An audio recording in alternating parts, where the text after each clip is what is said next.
السلام علیکم listeners, welcome back to my channel. آج آپ سنیں گے ناول اپنا گھر۔ لاسٹ ایپیسوڈ میں میں نے میرا گھر کہا تھا، میں بھول گئی تھی ناول کا جو بھی نام تھا، لیکن ناول کا ریئل نیم ہے اپنا گھر، اور اس کی سٹوری کیا تھی وہ تو میں نے آپ کو فرسٹ ایپیسوڈ میں ڈسکرائب کر دی تھی۔ اگر آپ نے ایپیسوڈ 1 نہیں سنا ہے تو جائیے پہلے اس کو سنیے، کیونکہ وہ بہت اچھا ہے، کیونکہ وہاں سے آپ کو سٹوری سمجھ پہ آنے والی ہے، اور پھر آپ سنیے گا یہ ایپیسوڈ، یہ بھی بہت اچھا ہے۔ اوور آل اسٹوری جو تھی وہ تو آپ کو پتہ چل گئی ہوگی، لیکن جنہوں نے نہیں سنا ان کے لیے بتا دیتی ہوں۔ اسٹوری ایک ایسی لڑکی کی ہے جسے جوائنٹ فیملی سسٹم سے بے تحاشا چڑ ہوتی ہے، تو اس کی شادی اس کے کزن سے ہو جاتی ہے اسی فیملی میں۔ تو اب اس کی لائف میں ایسے ایسے چینجز آنے والے ہیں، یا یہ کہہ لو کہ لائف میں وہ بہت سارے پرابلم کو فیس کرنے والی ہے۔ کہتے ہیں نا اپنے پاؤں پر کلہاڑی مارنے والا سین، تو ہیروئن بھی کچھ ایسے ہی کرے گی، اور پھر اینڈ میں کیا وہ راہ راست پر آتی ہے، اسے اپنی غلطیوں کا احساس ہوتا ہے یا نہیں؟ اگر ہو جاتا ہے تو اچھی بات ہے، اور نہیں ہوتا ہے تو کیا اسے اس کی غلطیوں کا احساس ہوگا؟ کیا وہ مانے گی کہ جو وہ سوچ رہی تھی وہ غلط ہے؟ تو ناول بہت انٹرسٹنگ ہے، بہت ہی اچھی سٹوری ہے، مجھے یقین ہے کہ آپ اس ناول کو پسند کر رہے ہوں گے، اور جنہوں نے فرسٹ ایپیسوڈ نہیں سنا وہ جا کر پلیز سن لیجئے، تبھی آپ کو ایپیسوڈ نمبر 2 سمجھ آئے گا۔ تو چلیے پھر بغیر کسی دیر کے جلدی سے سٹارٹ کرتے ہیں ہمارے اس چھوٹے سے ناول کا ایپیسوڈ نمبر 2، جو کہ لاسٹ ایپیسوڈ بھی ہے۔ So let's start it. ادھر ننھا ابراہیم سارا آپی کی گود میں آیا، ادھر عاشر اور ماہین کی شادی کی تیاریاں اپنے اختتام کو پہنچی۔ بے حد شان و شوکت سے وہ رخصت ہو کر عاشر کے کمرے میں پہنچ گئی، اور تب اسے اندازہ ہوا کہ سارا آپی کیوں خوش رہتی تھی، اور تابش بھائی کی محبتوں کے انداز انہیں نئے اور انوکھے کیوں لگتے تھے۔ عاشر نے اسے اس قدر اپنائیت کا احساس دلایا تھا کہ وہ ہواؤں میں محو سفر ہو گئی۔ کبھی کبھی تو اسے یقین ہی نہیں آتا تھا کہ ایک ہی گھر میں سالوں اکٹھے رہنے کے باوجود عاشر اسے یوں ٹوٹ کر چاہ رہا تھا۔ اب پتہ چلا کیسا جادو پھیلا ہے اس گھر میں محبتوں کا، کیسے چپکے سے عاشر کے دل میں گھر کر کے بیٹھ گئی ہو۔ سارا آپی اسے چھیڑتی، مگر جو کچھ وہ دل میں ٹھانے بیٹھی تھی وہ کسی کو بھی معلوم نہیں تھا۔ عاشر کا ارادہ اپنی چھٹیوں کے دنوں میں اسے مری وغیرہ لے کر جانے کا تھا، مگر جب فوزیہ آپی کے شوہر کو کاروبار کے لیے مزید روپیوں کی اشد ضرورت پڑی تو فوزیہ آپی اور ریحان بھائی کے لاکھ انکار کرنے کے باوجود عاشر نے سیر و تفریح کے لیے رکھے تمام روپے اٹھا کر ریحان بھائی کے ہاتھوں میں تھما دیے۔ جہاں سب عاشر کے متشکر ہوئے، وہیں ماہین کا دل جل کر رہ گیا۔ وہ عاشر سے روٹھی ہوئی تھی۔ روز روز ایسا موقع تھوڑے ہی ملتا ہے، اتنا اچھا چانس گوا دیا آپ نے۔ ارے یار، محبت زندہ باد، اپنا ہنی مون تو یہاں رہ کے بھی منایا جا سکتا ہے، اس نے اسے اپنی طرف کرتے ہوئے بہت وارفتگی سے کہا، تو اسے ہر بات بھولنے میں چند ہی سیکنڈز لگے تھے۔ پتہ ہے ماہی، مجھے ایسی ہی بیوی چاہیے تھی جو اسی گھر کا حصہ بن کر رہتی، مجھے ہی نہیں میرے گھر والوں کو بھی سمیٹ کر رکھتی، اور تم کمال ہو یار، گھر والوں کو نہیں گھر والے کو بھی قابو میں کر رکھا ہے۔ عاشر نے ان گزرے دنوں میں کئی بار برملا کہا تھا، مگر چھٹیاں ختم ہوتے ہی جب عاشر نے واپسی کے لیے پیکنگ شروع کی تو ماہین ہر مصلحت کو بالائے طاق رکھ کر سامنے آ کھڑی ہوئی۔ وہ اپنی شرٹس بیگ میں رکھ کر پلٹا تو وہ الماری کا دروازہ بند کیے اس سے ٹیک لگائے کھڑی تھی۔ وہ بے ساختہ مسکراتے ہوئے اس کی طرف بڑھا۔ کیا ارادہ ہے؟ اس کے دائیں بائیں الماری پر ہاتھ ٹکاتے وہ اس سے پوچھ رہا تھا۔ میں بھی آپ کے ساتھ جاؤں گی، وہ پلکیں جھپکا کر بولی۔ کاش کو اتنا بڑا سوٹ کیس ہوتا کہ جس میں تمہیں پیک کر کے اپنے ساتھ لے جاتا، مگر اب تو فقط دل میں لے جانا پڑے گا، وہ آہ بھرتے ہوئے بولا تھا۔ ماہین نے خفیف سی پلکیں اٹھا کر اسے دیکھا، وہ ہونٹوں پر دلکش سی مسکراہٹ لیے اس کی طرف متوجہ تھا۔ فی الحال میں اپنے کپڑے لے جاتی ہوں، باقی کی چیزیں بعد میں لے جائیں گے، یا پھر، وہ بڑے آرام سے کہہ رہی تھی۔ عاشر حیران سا ہو کر اس کی بات کاٹ گیا۔ کہاں جا رہی ہو تم؟ آپ کے ساتھ لاہور، آپ کو تو آفر ہے رہائش کی بھی، وہ جیسے سب کچھ طے کیے بیٹھی تھی۔ عاشر نے قدرے دھیان سے اس کو دیکھا، وہ بالکل سنجیدہ تھی۔ میں تو رہ رہا ہوں وہاں پر، تمہارا بھلا وہاں کیا کام ہے؟ سب لوگ یہاں پر ہیں، تم اکیلی وہاں کیا کرو گی؟ وہ پیچھے ہٹتے ہوئے سنجیدگی سے بولا تھا۔ میری شادی ان سب سے نہیں بلکہ آپ سے ہوئی ہے، اور پھر آپ بھی تو وہاں ہیں، اکیلی تو نہیں ہوں گی میں وہاں پر۔ اس کی بات سن کر عاشر اس کا ہاتھ تھامے بستر تک لایا اور اسے بٹھا کر خود بھی اس کے سامنے بیٹھ گیا۔ یقین کرو ماہی، میرا اپنا دل بھی نہیں چاہ رہا تمہیں یہاں چھوڑ کر جانے کو، اور پھر میں تقریباً ہر ویکینڈ پر آ جاتا ہوں۔ 2.5-3 گھنٹے کا تو سفر ہے، پھر تمہیں خواہ پردیس کاٹنے کی کیا ضرورت ہے؟ وہ اس سے بہلانے والے انداز میں کہہ رہا تھا۔ آپ بھی تو کاٹ رہے ہیں پردیس، اور پھر آپ کے ساتھ ہوتے ہوئے دیس کیا اور پردیس کیا؟ وہ مطمئن تھی۔ فطری طور پر عاشر یہی سمجھا تھا کہ وہ اس کی پہلی جدائی سے خائف ہے، سو ملامیت سے اس کا ہاتھ سہلاتے ہوئے بولا، سچی بات تو یہ ہے ماہی کہ جتنا آسان تم سمجھ رہی ہو، یہ سب اتنا آسان نہیں ہے۔ میں تمہیں وہاں لے جا کر خوار نہیں کروانا چاہتا۔ دوسرے یہ کہ 2 گھروں کو مینج کرنا میرے لیے بہت مشکل ہے۔ آپ یوں ہی ذہن پر سوال کر رہے ہیں ان چھوٹی چھوٹی باتوں کو۔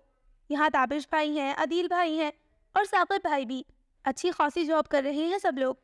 ہمارے وہاں چلے جانے سے کوئی مسئلہ نہیں ہوگا۔ اب عاشر کو لگا جیسے وہ پہلے ہی سب کچھ طے کیے ہوئے تھی۔ وہ فوراً اٹھ کھڑا ہوا اور دوبارہ سے الماری کھول کر اپنے کپڑے نکالنے لگا۔ تو پھر وہ منتظر تھی۔ تو پھر کچھ بھی نہیں، تم یہی رہو گی، سارا بھابھی کی طرح اس گھر کو سنبھالو گی۔ وہ اب کی بار اٹل انداز میں بولا تھا۔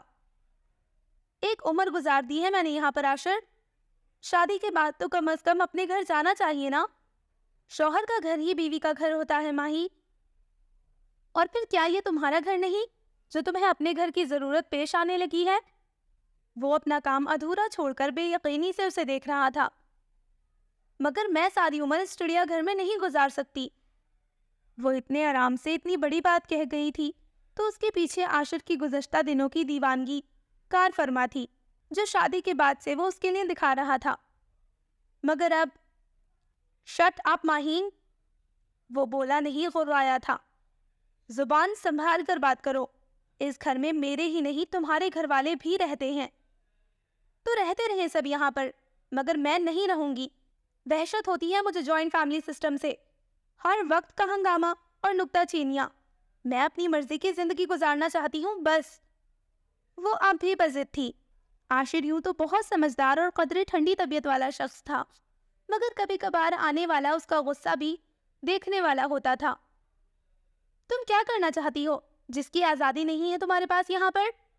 اور یہ جو تمہیں نکتہ چینی لگتی ہے نا، یہ ان سب کی محبت ہے جو قدم قدم پر تمہاری رہنمائی کرتی ہے، صحیح اور غلط کی پہچان دیتی ہے۔ میں بھر پائی ایسی محبتوں سے۔ وہ اس کے بلند لہجے سے خائف ہوئے بغیر بیزاری سے بولی تو عاشر مٹھیاں بھیج کر رہ گیا۔ تو پھر میرے ساتھ جا کر کیا کرو گی؟ ان سب کی 22 سالوں کی محبت تمہیں موم نہیں کر پائی تو میری 2 ہفتوں کی محبت کو کس کھاتے میں ڈالو گی تم؟ وہ تلخی سے بولا تھا۔ آپ خواہ مخواہ ایک چھوٹی سی بات کا مسئلہ بنا رہے ہیں عاشر، وہ اب کی بار بگڑ کر بولی تھی۔ اسی وقت دروازے پر دستک ہوئی تو عاشر گہری سانس بھرتے خود کو نارمل کرنے لگا، جبکہ وہ یوں ہی تنے ہوئے تاثرات لیے بیٹھی رہی۔ آ جائیے، عاشر کے کہنے پر سارا اپی خائف سا چہرہ لیے اندر چلی آئیں۔ کیا کر رہے ہو تم لوگ؟ باہر تک آوازیں جا رہی ہیں تم دونوں کی۔ ان کے انداز میں سرزنش تھی، تنبیہ تھی، اور اس میں نیا تو کچھ بھی نہیں تھا۔ غلط بات پر ٹوکنا یا سمجھانا اس گھر کے ہر بڑے کی سرشت میں شامل تھا۔ عاشر نے بات سمیٹنے کے لیے ہونٹوں پر جبری مسکراہٹ پھیلائی، مگر اس سے پہلے ہی وہ چٹخ کر بولی، تو کیا اب اپنے کمرے میں بھی ہم اپنی پسند اور مرضی کے مطابق رہ بھی نہیں سکتے؟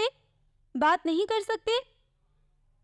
تمیز سے بات کرو ماہین، عاشر نے سارا پی کا لحاظ کرتے ہوئے مدھم مگر سختی سے کہا تھا، مگر وہ اسی انداز میں بولی، اور کسی کے معاملات میں خواہ مخواہ کی دخل اندازی کو آپ کچھ نہیں کہیں گے؟ بکواس بند کرو اپنی۔ عاشر ایک دم سے بھڑک اٹھا تھا۔ بیچاری سارا اپی اڑی رنگت لیے حق تقسی کھڑی اس نئے نویلے جوڑے کے انداز دیکھ رہی تھی۔ اس گھر کی یہی ریت ہے، اپنی مرضی سے آپ ہنس بول بھی نہیں سکتے، کوئی نہ کوئی ہر قدم پر آپ کو ٹوکنے کے لیے ضرور کھڑا ہوگا، اور یہی بات مجھے پسند نہیں۔ وہ بہت تنفر سے بولی تو قصوروار نہ ہوتے ہوئے بھی عاشر کو سارا اپی سے ندامت محسوس ہونے لگی، جبکہ وہ معذرت کرتی فوراً ہی پلٹ گئی تھی کہ عاشر کی پکار پر بھی نہ رکی۔ میں کبھی سوچ بھی نہیں سکتا تھا ماہین کہ تم ایسی سوچ رکھتی ہو۔ میرے سامنے تو سارا بھابھی ایک مثال تھی، مگر افسوس تم تو ان کا پاسنگ بھی نہیں ہو، وہ تعصف آمیز غصے سے کہتا باہر نکل گیا تھا۔ یہی ہوتا ہے اکٹھے رہنے میں، ہر وقت کسی سے کسی کا مقابلہ ہوتا رہتا ہے۔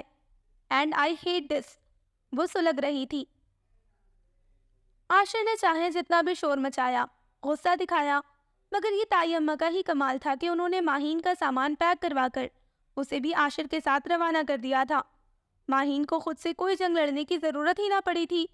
سارا آپی نے جتنا انہیں بتایا تھا اسی سے وہ ماہین کے تیور بھانپ گئی تھی، اور وہ بجائے ان کی مشکور ہونے کے یوں تفاخر سے عاشر کے ساتھ گھر سے نکلی تھی جیسے یہ اس کی زندگی کا بہترین فیصلہ ہو۔ اصل بات صرف تائی اماں، سارا آپی اور امی کو معلوم تھی، اسی لیے سبھی اسے عاشر کے ساتھ رخصت کرتے ہوئے بہت اداس تھے، جبکہ امی کے انداز سے چھلکتی سرد مہری ماہین نے بہت اچھی طرح محسوس کی تھی، مگر اس گھر اور ماحول سے نکلنے اور متوقع آزادی کے احساس نے اسے کسی بھی طرف دھیان دینے کی مہلت ہی نہ دی تھی۔ 3 روز درمیانے درجے کے ہوٹل میں گزارنے کے بعد وہ عاشر کو کمپنی کی طرف سے ملے فلیٹ میں شفٹ ہو گئے تھے۔ Single bed room, attach bath, kitchen اور چھوٹے سے ٹی وی لاؤنج پر مشتمل فلیٹ ماہین کو کوئی خاص پسند نہیں آیا تھا، بلکہ اس غضب کی گرمی میں دروازہ کھولتے ہی شدید حبس نے ان کا استقبال کیا تو اس نے اندر داخل ہوتے ہی بے قراری سے سب سے پہلے پنکھا چلایا تھا۔ اتنی اچھی جاب ہے آپ کی اور رہائش اتنی فضول دے رہے ہیں وہ لوگ، اس نے ناک چڑھا کر تبصرہ کیا تھا۔ میری طرح انہیں بھی تمہاری پسند کا اندازہ نہیں ہے، اسی لیے ان سے غلطی ہو گئی، عاشر نے طنزیہ کہا تھا، مگر اپنی لاپرواہ فطرت کی وجہ سے ماہین نے اس کے انداز پر کوئی توجہ نہیں دی اور آگے بڑھ کر بالکنی کا دروازہ کھولنے لگی۔ اس نے بھی سوچ لیا تھا کہ اگر عاشر نے اپنا موڈ نہ بدلا تو وہ بھی اس سے بات نہیں کرے گی۔ عاشر نہا کر نکلا تو وہ بھی گرمی سے بے چین ہوتی شاور لینے کے خیال سے باتھ روم میں گھس تو گئی تھی، مگر نل کھولتے ہی کھولتا ہوا پانی اسے جہنم کی یاد دلا گیا۔ وہ ٹیپ میں موجود پانی پر اتفاق کرتی جیسا تیسا غسل کر کے کپڑے تبدیل کرتی باہر نکل آئی تو عاشر کھانے کا بندوبست کر چکا تھا۔ گھریلو ہوٹلنگ نے ماہین کا دل خوش کر دیا۔ اس پر متضاد عاشر کا موڈ بھی کافی نارمل تھا، صبح کھانے کے دوران اس سے ہلکی پھلکی باتیں کرتا رہا تھا۔ گزرے 3 دنوں میں عاشر ضرورت کی ہر چیز گھر میں لا چکا تھا۔ کچھ کمپنی والوں کی مہربانی تھی کہ یہ مختصر سا فلیٹ انہیں فرنشڈ ہی ملا تھا، حتیٰ کہ لاؤنج میں میز پر چھوٹا سا کلر ٹی وی بھی موجود تھا۔ اب ذرا کچن کا جائزہ لے لو اور ضرورت کی چیزوں کی لسٹ بنا کر مجھے دے دینا، میں واپسی پر لیتا آؤں گا۔ کھانے کے بعد عاشر ٹی وی کے سامنے بیٹھتے ہوئے بولا تھا، ابھی تو اتنی تھکن ہو رہی ہے، میں کچھ نہیں کر سکتی، صبح جائزہ لے لوں گی ہر چیز کا اچھی طرح سے۔ اس نے برتن سمیٹتے ہوئے سستی کا مظاہرہ کیا تھا۔ اچھا، 1 کپ چائے تو چلے گی نا؟ وہ گہری سانس بھر کے پوچھنے لگا تو وہ مسکرا کر اس بات میں سر ہلاتی کچن میں چلی آئی تھی۔ عاشر، یہاں گرمی بہت ہے کچن میں، چائے بناتے ہوئے وہ وہیں سے اونچی آواز میں بولی تو ٹی وی اسکرین پر نظریں جمائے وہ بھی اسی کے انداز میں بولا، سامنے ایک کھڑکی ہے یار، اسے کھول لو، شاید کچھ تبدیلی آ جائے۔ اس کی ہدایت پر عمل کرتے ہوئے ماہین نے کھڑکی کھولی تو ٹھنڈی ہوا کی جھونکے نے واقعی طبیعت فرحت بخش سا احساس گھول دیا۔ وہ اس کے لیے چائے کا کپ لیے چلی آئی۔ عاشر، میں نے اب دیکھا کچن میں فریج بھی موجود ہے، وہ اسے بتا رہی تھی۔ یہ سب میری سیونگز میں سے آیا ہے، عاشر نے کہا تو وہ سوچتے ہوئے بولی، مگر ٹی وی اور فریج دونوں ہی کا سائز بہت چھوٹا ہے، مگر ہم دونوں کے لیے کافی ہے، اور پھر ضرورت کا پورا ہونا ہی آج کل سب سے بڑی عیاشی ہے، تعیش پسندی تو بہت اوپر کی بات ہے۔ وہ سنجیدگی سے بولا تھا، ایک تو آپ فوراً سیریس ہو جاتے ہیں، انسان کو ہمیشہ آگے کا سوچنا چاہیے، اپنوں سے آگے کا نہیں، وہ جتانے والے انداز میں بولا تھا، مگر ماہین ڈرامے کے دلچسپ سے سین کی طرف متوجہ ہو گئی تھی، اس لیے سن نہیں پائی، وہ خاموشی سے چائے پینے لگا تھا۔ عاشر نے 2 روز ہی اس کا تھکن کا بہانہ برداشت کیا تھا۔ ماہی، صبح سے تم ناشتہ بنا رہی ہو، یہ ریڈی میڈ والا قصہ اب ختم کرو، نہ تو میرا معدہ برداشت کر رہا ہے اور نہ ہی میری جیب۔ وہ رات کے کھانے کے بعد اس کے ساتھ بالکنی میں کھڑا صاف گوئی سے کہہ رہا تھا۔ نئی نویلی دلہن سے کام کروائیں گے آپ؟ وہ اسے شرم دلانے والے انداز میں بولی، مگر وہ ذرا سا بھی متاثر نہیں ہوا۔ نیا نویلا دولہا بھی تو کام